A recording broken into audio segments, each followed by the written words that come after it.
रामचंद्र भगवान की जय। देखो ये भरत मंदिर दिगंबर अखाड़ा है। ये भरत मंदिर इसका नाम क्यों पड़ा?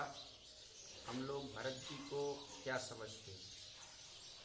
ये चित्रकूट है, चित्रकूट चिंताहरण आए सुख के चैन, पाप कटे युग विचार के देख कामता नहीं। चित्रकूट धाम में आने से श्रद्धालुओं का सारे पाप नष्ट हो जाते हैं।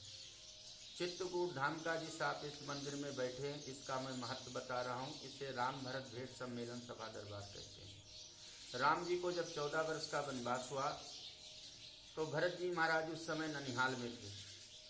उनको रातों रात खबर पहुंची कि भैया का वनवास, पिता का स्वर्गवास।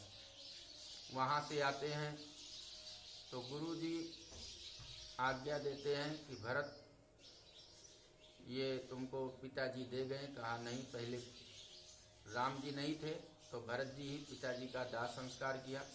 दाह संस्कार करने के बाद में फिर पहले राजगुरु में एक गुरु होते थे राजघराने के, जो वो कहते थे वही होता था। तो राजघराने के गुरु थे गुरु वशिष्ठ। गुरु वशिष्ठ जी ने कहा कि ये भरत तुमको दे गए। भरत जी ने साफ इनकार कर दिया। कहा नहीं, ये तो बड़े भैया का अधिकार है, मैं तो उनका तुच्छ सेवक हूँ। तो वहाँ से जब ये खबर होती है कि चल रहे हैं भैया, भरत जा रहे हैं राम को मनाने, तो उनके साथ में अध्यात्मवासी जनकपुरवासी समस्त देवता लोग जो मनुष्य रूप धारण किए वो भी भरत के साथ में चल दिए।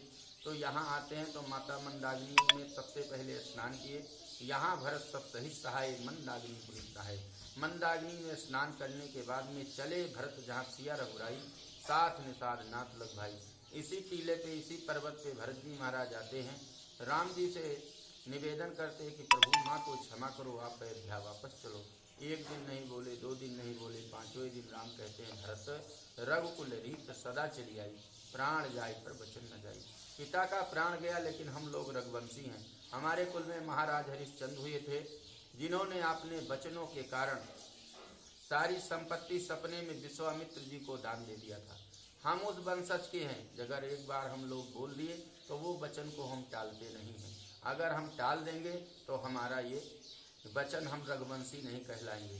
फिर भरत भाई यहाँ से 2 वचन मांगते। यही जगह थी।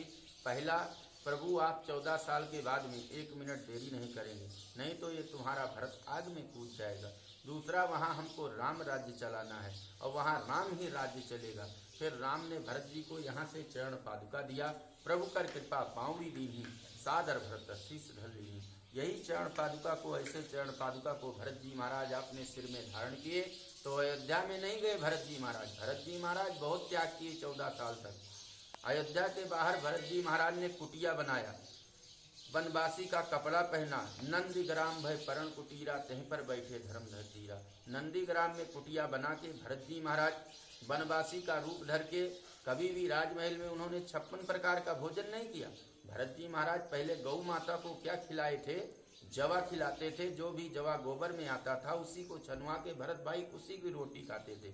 इसीलिए कहा गया भरत जैसा भाई नहीं, भरत जैसा राजा नहीं। आज हम 4 भाई हैं, एक को पिताजी जैसे उत्तराधिकारी ज़्यादा अधिकार दे दिए तो कितनी बड़ी लड़ाई होगी। अब आज उस राजा को सोचो, उस भरत को सोचो कि सीधा भरत जी देकर गए थे। माँ भी और जो प्रजा लोग, गुरु भी, सब कोई साथ में था, लेकिन सारी संपत्ति लाके चित्रकूट धाम में राम जी के चरणों में चढ़ा दिया। तो इसीलिए कहा जाता है कि भरत जैसा भाई नहीं और भरत जैसा राजा नहीं। और ये आपने तपस्या के बल पे भरत जी महाराज ने काल को रोक दिया था।